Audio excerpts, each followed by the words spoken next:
Chez Osons ici et maintenant, nous créons et accompagnons le déclic pour révéler les potentiels et insérer durablement les individus, notamment les jeunes de tous horizons, pour construire demain.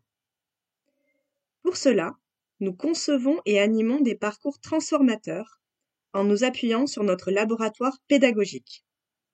Notre pédagogie mixe reconnexion à soi et compréhension du monde de demain. Nos méthodes, inspirées du Québec, s'appuient sur les motivations profondes des jeunes et mêlent différentes approches: neurosciences, sport, art, jeux, développement personnel. L'expérience par le faire et le collectif sont au cœur de notre méthode. Nous instaurons un cadre bienveillant pour donner confiance, favoriser la prise de risque et provoquer les déclics. En ce moment, nous expérimentons un programme inédit appelé 100% Transition, qui a été lauréat du PIC Inclusion du ministère du Travail. Sur 8 territoires, nous accompagnons des jeunes à l'arrêt, en décrochage scolaire, éloignés de la formation et de l'emploi, en territoires ruraux ou dans les quartiers. L'objectif ? 9 mois pour remobiliser et réinsérer ces jeunes jusqu'à l'entrée en formation ou en emploi vers les métiers de la transition écologique et sociale. Ces 9 mois de parcours sont construits avec Elix, une agence spécialisée en innovation sociale, des organismes de formation locaux, mais aussi une multitude de partenaires et de structures territoriales. Ce parcours s'appuie sur des temps collectifs, des temps individuels, des ateliers et événements, et sur un service civique d'initiative. Juste avant ce 3e confinement, nous avons pris le temps d'écouter un groupe de jeunes, une promotion accompagnée sur le territoire du pays de Redon. Avec leurs mots, les jeunes nous livrent leur apprentissage, leur cheminement sur ce parcours, et nous disent comment ils vivent ce temps de transition individuelle au service de la transition collective. Ils reviennent sur leur expérience, quelque peu chahutée par la crise sanitaire actuelle.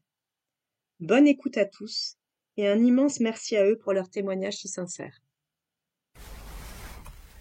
Sinon, est-ce que vous pouvez nous parler un peu de comment ça se passe Osons ici et maintenant? C'est quoi comme projet? C'est quoi comme initiative? Comment ça fonctionne? Je sais pas si on pourrait décrire nous Osons ici maintenant. En tout cas, nous, c'est un accompagnement professionnel et en tant que personne pour acquérir de nouvelles compétences et aussi mieux se valoriser. Pour l'instant, on a un suivi donc avec Ségolène et Véronique où on a des rendez-vous régulièrement pour voir comment est-ce qu'on évolue et tout. Et c'est vraiment dans l'humain et pour aller au mieux et se connaître le mieux possible, quoi. Et puis du coup ça tourne autour de la transition écologique et sociale. Et je sais plus ce que je voulais dire. On est dans le programme 100% Transition. Ouais, et voilà, on a tous trouvé une mission qui va dans ce sens et du coup par le programme on participe peut-être à une sorte de transition, d'aller vers cette direction-là, quoi. Moi, je dirais qu'il y a un peu l'idée aussi d'aller vers on parle beaucoup de réseau et en fait ça évoque un peu des choses ici c'est Redon, donc le pays de Redon, et comment les liens vont se tisser aussi avec un territoire où on est, avec des gens et un peu se familiariser avec ça, parce que j'ai pas l'impression qu'on était trop familier avec ces termes-là de réseau, tout ça. Moi, je pense qu'au début ça me parlait pas trop, et finalement là on prend un peu la mesure de ce que c'est et ouais, que ça correspond à un territoire, qu'il y a des choses qui sont adaptées à ça, des choses qui se passent, et d'être vraiment ancré là-dedans, quoi. Et puis on a l'occasion de découvrir plein de nouveaux métiers, de rencontrer plein de nouvelles personnes, et du coup ça va aussi dans la transition sociétale, parce que du coup il y a plein de choses qui se créent et c'est hyper intéressant. Parler de territoire à l'instant. Vous venez tous de Redon, du pays de Redon, pardon. Non. Bah, on a Plus ou moins. Enfin, moi, j'habite là maintenant, mais je viens pas d'ici. Non, moi non plus. Pareil. Ici. Ouais, moi aussi je suis née ici. Alors, cette question de territoire, enfin, est-ce que c'est une notion qui a du sens pour vous? Justement, entre ceux qui sont natifs d'ici, ceux qui ne le sont pas, ceux qui habitent Redon même peut-être, et d'autres qui habitent un peu plus loin. Vous sentez qu'il y a une identité commune ou c'est pas quelque chose, parce qu'on en parle souvent, nous, cette question de territoire du pays de Redon. Mais il y a des fois où j'imagine que ça peut sembler vague. Ouais, pour avoir grandi ici, je trouve que quand on est plus jeune, on n'a pas cette notion de territoire parce qu'on n'est pas impliqué aussi. Et là, avec le service civique et tout, moi du coup, si je m'implique plus sur ce truc-là, ça m'intéresse plus. Mais effectivement, il n'y a pas d'identité au niveau Redon, c'est vraiment Redon et le reste. Et là, je suis du coup à Renac, donc c'est vraiment la zone rurale. Enfin, il y a rien. Et vraiment, c'est vrai, il y a 3 commerces. Il y a un coiffeur, une médiathèque et une boulangerie. Et Il n'y a pas de boucherie. non. Et on sent bien que, tout dépend de Redon, mais en même temps, les gens, ça les intéresse pas ce qui se passe à Redon, c'est trop loin, le territoire est grand et du coup, on profite pas d'avoir un territoire commun avec plein de choses communes. Même s'il y a des initiatives, ça rayonne pas assez en fait, jusque dans les zones rurales, quoi. Et moi, du coup, mon point de vue un peu d'expatrié là, c'est que en fait, moi, je suis arrivé sur ce territoire par le biais du programme, par le biais de multiples associations, de plein de gens aussi. Et donc, du coup, même en vous entendant en parler tout à l'heure, vous parliez du pays de Redon. Et en fait, c'est quelque chose qui, du coup, que j'ai entendu dans la bouche de pas mal de personnes déjà, et j'ai l'impression que ça ciblait, ça donnait un nom un peu à un territoire en gros et un peu une globalité. Et moi, comme je l'ai vécu, c'est que ça a donné du lien un peu, et que entre nous, en tout cas entre les gens que j'ai rencontrés à Redon, tout le monde se connaissait plus ou moins, et du coup il y avait ces liens un peu dont vous parliez là, de faire un peu un truc qui rayonne plus. Moi, c'est le sentiment que j'avais, quoi. Moi, c'est un peu pareil. Je suis arrivé cet été et pendant 2-3 mois, je faisais des petits trucs et tout, mais j'avais pas trop cette réflexion. Et c'est vrai que quand je suis arrivé dans le programme et du coup que je fais ma mission ici, donc dans l'association, et du coup je côtoie d'autres associations et tout ça, et du coup on est plus immergé dedans, et là on se rend compte vraiment de ça. Mais avant, comme ça, en arrivant, j'avais pas cette notion-là. Et en fait, quand on s'implique, je trouve qu'il y a une richesse qu'on ne connaît pas forcément quand en fait on n'est pas dans le milieu associatif. Avec le tiers-lieu, moi j'ai eu l'occasion de rencontrer plein de monde. Et même les grouvistes, tout ça, c'est des trucs qui sont incroyables sur le territoire dont on n'est pas forcément au courant. Mais du coup, il y a un changement quand même le changement, il émerge, que vous soyez du territoire à la base ou expatrié, pour prendre témoin, parce qu'il y a de la mise en lien et parce qu'il y a de l'application. Ouais. Si je peux. Du coup, jusque-là, vos services civiques, ça se passe bien. Trop bien. Et est-ce que vous sauriez expliquer pourquoi ça se passe bien, à la fois vos services civiques et les temps collectifs ici? Je pense qu'il y a une implication de tout le monde aussi de faire bien. On a établi des règles, en tout cas pour le collectif du lundi, on a établi des règles de vie, entre guillemets, qu'il faut plus ou moins respecter.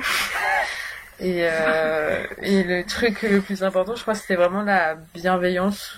Et je pense que c'est pour ça que le groupe fonctionne bien. On a accroché assez rapidement, je pense, en plus.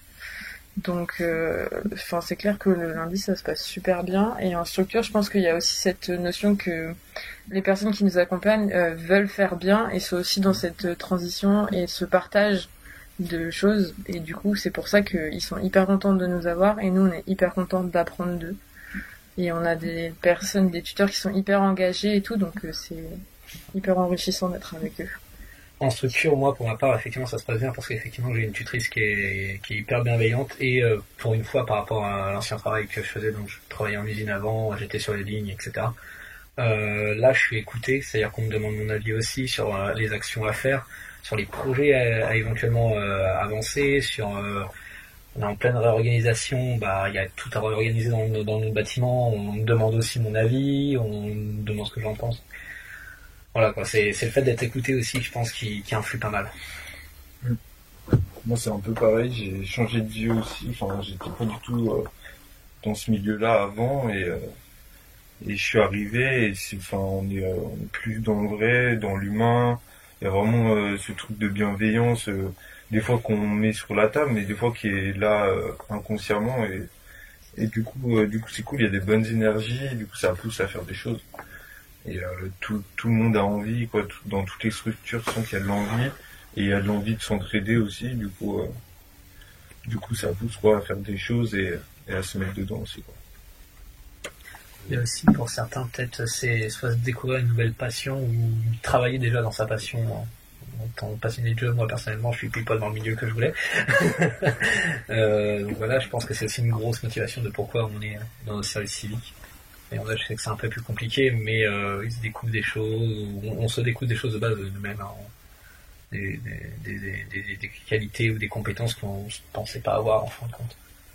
Dans le pourquoi ça marche un petit peu, c'est l'impression d'être entouré par à la fois un programme, à la fois d'autres personnes, enfin le groupe qu'on est, les gens autour, etc. Dans un truc où comme on veut que tout se passe bien et on met en place ce qu'il faut entre guillemets, c'est-à-dire que je sais pas, simplement le fait d'être payé, d'avoir un travail, des horaires, de faire quelque chose qui a du sens, dans lequel on peut s'impliquer, au bout d'un moment, peu importe ce pourquoi on est venu ou ce qu'on a besoin, on arrive à dépasser les choses au fur et à mesure et du coup arriver à quelque chose qui marche, quoi. Parce qu'on a un peu parce qu'on nous donne les clés et que là c'est vraiment la confiance qu'on nous donne d'abord à nous pour qu'on se fasse confiance et qu'on avance, quoi. Et je dirais moi je sais pas, mais dans quelque chose de plus conventionnel, c'est même dans un rapport aux adultes là qui est différent ici, et dans quelque chose de plus conventionnel on a un peu l'impression de devoir prouver des choses, et on est jeune donc on apprend et voilà, il y a des choses qu'on sait pas faire et entre guillemets c'est normal, et du coup il faut qu'on prouve qu'on est capable, qu'on avance, et je sais pas en fait, c'est une méthode, quoi, mais on n'est peut-être pas tous capables de le faire, ou ça, en tout cas j'ai l'impression que ça marche mieux quand on fait comme ça, quoi, qu'on crée les conditions pour que ça marche, et après ça marche, quoi, ça produit des trucs. C'est un milieu, et même le programme, en fait, une manière d'aborder les choses qui est différente, parce que on peut apprendre les mêmes choses qu'on peut apprendre ailleurs, mais comme c'est abordé différemment, et plus ça suscite plus l'intérêt, et c'est plus vrai, on se sent plus valorisé, vraiment, quand on arrive là, on se sent, je sais plus comment on dit, pris en compte et tout ça, et je sais pas, il y a une sorte de sincérité, d'authenticité qui te donne envie de faire des choses, plutôt que des fois il y a d'autres choses qui sont proposées aussi, mais qui sont plus conventionnelles, comme disait Amaury, ou plus scolaires, et ça convient à des gens, mais je trouve que cette manière d'aborder les choses est beaucoup mieux. Les gens qui nous accompagnent, ça, c'est pas des parents, c'est pas des profs, ils sont pas là pour nous faire nous gronder ou quoi, ils sont là pour nous faire avancer, et du coup même voilà, quand il y a des problèmes sur les trucs des horaires, des trucs, il y a une façon de gérer la chose qui est beaucoup mieux, et qui du coup nous incite à respecter ces horaires lâches voilà, et qui fait que du coup alors ça dépend, des fois on a du mal à respecter toujours ce calme, mais dans l'ensemble je trouve que ça va. Que à chaque fois qu'on est là le lundi, on est tous là, on participe tous, et si c'est pas le cas, il y a les accompagnants qui sont là pour que ça se fasse, et ça se passe toujours bien, quoi. L'idée c'est vraiment qu'on est tous à égalité, autant avec les personnes qui nous entourent, que ce soit Ségolène et Véronique et nous, c'est pas parce qu'elles sont plus adultes ou quoi que ce soit qu'il y a pas, elles sont au-dessus de nous. Elles sont plus âgées, elles sont pas forcément plus adultes. Enfin, il y a plus d'expérience, il y a plus de... Voilà. plus sympa d'apporter la chose. Voilà, c'est le temps, du coup. On est dans la bienveillance ici. Allez, pan. Non, et puis que tout le monde, enfin, qu'on se prenne pas la tête là-dessus, qu'on est des adultes et que tout le monde est respecté et que, bah voilà, on a les clés en main et on est censé faire avec et se respecter les uns les autres et d'être honnête, tout ça, quoi. Ça change le rapport d'autorité, du coup. Oui, voilà, ouais. Totalement. C'est ça. Bah, on est plusieurs à être sortis d'école ou tout ça, et du coup, c'est vrai que ça changeait. Je crois au début, on a eu du mal un peu de se dire qu'on était tous à égalité et qu'il n'y avait pas ce rapport un peu professeur-élève, quoi. Mais du coup, maintenant, c'est hyper cool et quand il y a des choses qui nous plaisent pas, on peut le dire et tout, il n'y a pas de souci. Et on est un groupe, mais chacun avance à son rythme aussi, et du coup, il y a ce truc de s'adapter à chacun, mais de quand même faire groupe et avancer ensemble. Enfin voilà, tout ça est pris en compte et il y a vraiment la personne, l'humain qui est mis en priorité et du coup ce qui fait que l'humain qui est prioritaire, bah il se sent valorisé et trucs et du coup il rend l'appareil et c'est un cercle. En fait on a fait des règles de vie mais c'était Au je pense qu'on avait tous intégré le truc quoi, être bienveillant, pas juger les autres, être positif, amener de l'énergie. C'est un truc qu'on avait déjà, on a fait 3 jours de comment ça s'appelle, de fabrique à talent et pour faire groupe et pour apprendre à se connaître. Et il y a ce truc là qui a été mis, ça a été Ségolène qui a mis ce cadre là et ça devait être respecté. Et après quand on a continué les collectifs, on l'a remis sur papier, mais c'était un truc qui était intégré. Et même si on n'a pas les termes exacts des règles de vie, on sait quel comportement avoir quoi. Alors voilà, la bienveillance, ça résume plein de choses quoi. Après, c'est des trucs tout bêtes, genre ne pas se couper la parole et s'écouter. C'était quelque chose qui était venu assez naturellement, mais qu'on a dit qu'il fallait qu'on garde au fur et à mesure. Et du coup, on essaie de faire attention à jamais se couper la parole, à toujours se laisser parler. Et quand on sait qu'il y en a un qui va pouvoir dire quelque chose, on l'encourage, tout ça. Donc, mettons les pieds dans le plat. En quoi vous pensez que ça a affecté votre expérience, le Covid, dans le programme du coup Osons ici et maintenant? Sans passer par l'entrée structure, vous, à titre personnel, en quoi ça modifie vos projets, que ce soit projet professionnel ou projet de vie à long terme? Enfin, à long terme.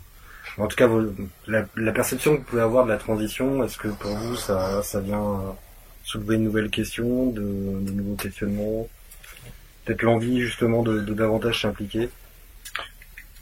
Ouais, bah c'est sûr. C'est sûr que c'est un peu, j'avais vu un truc sur les réseaux qui était assez cool, qui disait le Covid, c'est comme si la Terre nous avait mis au coin pour réfléchir à ce qu'on a fait. Et je trouvais ça cool. Et du coup, moi j'ai toujours été très sensible tout ça. Enfin moi j'essaie en tout cas, je suis pas très engagé et tout encore, mais à titre personnel j'essaie d'adopter une bonne attitude assez responsable, surtout au niveau de l'environnement. Et au niveau social aussi, bien sûr. Et mais voilà, ouais, ça donne envie. Et puis on a même si on est restreint, on a quand même la chance de pouvoir faire des choses. Du coup, on en profite. Et voilà, non, si ça donne encore plus envie du coup. Disons que c'est plus personnellement pas tant, mais c'est pour transmettre un peu l'énergie qu'il y avait un peu sur le tiers-lieu de frustration un peu parce qu'on aimerait bien rester plus le soir, on aimerait bien manger tous ensemble, on aimerait bien voilà, même si c'est déjà un beau lieu de vie, en fait moi je le connais que comme ça en tout cas, et je pense que la majorité d'entre nous aussi, et en fait c'est déjà très cool ce qui se passe et tout, et c'est vrai que ça pourrait être encore mieux peut-être, on imagine, donc il y a peut-être une frustration par rapport à ça, d'avoir vraiment un lieu où on y vient, et du coup peut-être qu'il y aurait encore plus de projets, encore plus de choses et d'énergie sympathique. Et du coup, comment vous voyez la suite du coup, après le programme Osons ici et maintenant, Vu ce qui se passe maintenant, enfin en cycle général et tout, s'il y a plus de Covid, logiquement ça va se déchaîner, quoi. Ça devrait enlever pratiquement toutes les barrières et plus de raison de dire on ne peut pas, il y a le Covid. Enfin, normalement, ça doit continuer sur sa lancée, quoi. Comme moi, personnellement, professionnellement, personnellement, enfin voilà. Tu dois bien continuer dans ce que tu as découvert là. Ouais, j'ai le sentiment d'être au bon endroit, j'ai des opportunités là qui s'ouvrent, et donc professionnellement, je continue, et voilà. Ouais, moi pareil, j'ai découvert un volet de la médiathèque et des métiers du livre en général, où il y a vraiment une implication et un engagement. Et du coup, je veux vraiment continuer là-dedans, dans le fait de faire mieux pour la planète et pour les gens. Et du coup, le tiers-lieu aussi, ça m'intéresse beaucoup. Enfin, c'était déjà quelque chose qui m'intéressait énormément. Et en fait, de voir ici comment est-ce qu'on fonctionne, surtout en tant que 18-30 ans. On nous donne la parole et je trouve que c'est un truc qui est hyper intéressant. Du coup, j'espère pouvoir continuer un peu dans cette voie-là de tiers-lieu, d'échange, de tout ça, mais on verra. On parle de ce que vous avez créé collectivement, ce collectif, en fin de compte. Est-ce que vous voyez continuer l'aventure, continuer à vous voir, imaginez que ça... Oui. Totalement. Je pense que ça ferait bizarre de tout arrêter d'un coup. Ouais, enfin, ça me ferait mal au cœur. En fait, on est allé hyper profond dans comment on réfléchit, qui on est, de façon en collectif, surtout pendant la fabrique à talent, c'était vraiment des ateliers d'introspection et on s'est connus très vite. Et on connaît peut-être plein de détails de chacun sans vraiment savoir les trucs globaux. Du coup, je crois que ça ferait super bizarre de devoir arrêter de se voir d'un coup, quoi. Et on verra ce que ça donne. Et puis, il y a des, comme on disait tout à l'heure, il y a des choses qui nous relient, il y a des lieux, il y a un peu des liens, il y a des projets, donc finalement, on sera sûrement amené à se recroiser ou à refaire des choses ensemble peut-être, ou à garder un moment en lien.